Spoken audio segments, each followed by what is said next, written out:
which moves us to Tuesday, the 12th, as he continued to heal and fulfill Scripture.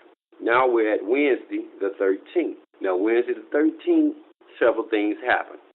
First of all, he was at Simon Leper's house, and something happened there. You can find out what that is in Matthew 26, verse 6, and so on.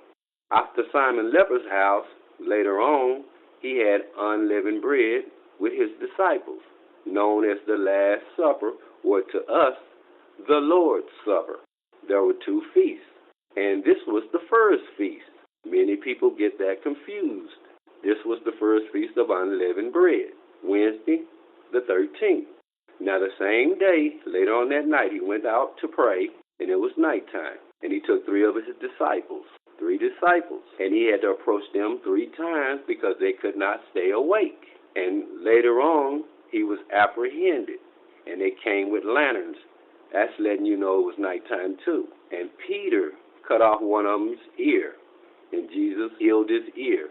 And all these point to one particular day, but it was at night, that same day, going into the next morning. Now we move into Thursday, the 14th, early in the morning.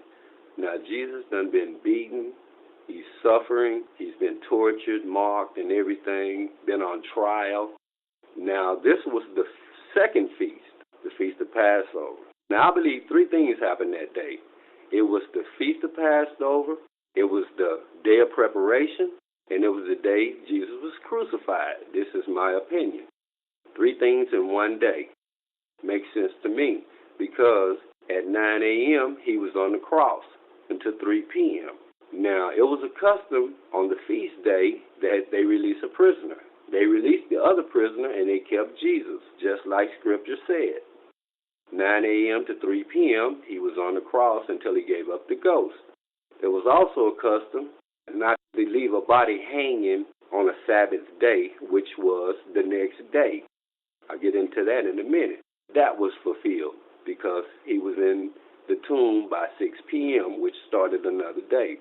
He was pierced in the side, and he bled blood and water. That was to bear record and fulfill Scripture. That happened. It was a custom for them to break the legs. But when they got to Jesus, they did not break his legs. And that's according to Scripture, and that bears record too also. Now, we know that he was in the tomb by 6 p.m. because Joseph came and retrieved his body. Not his dad, Joseph, disciple Joseph.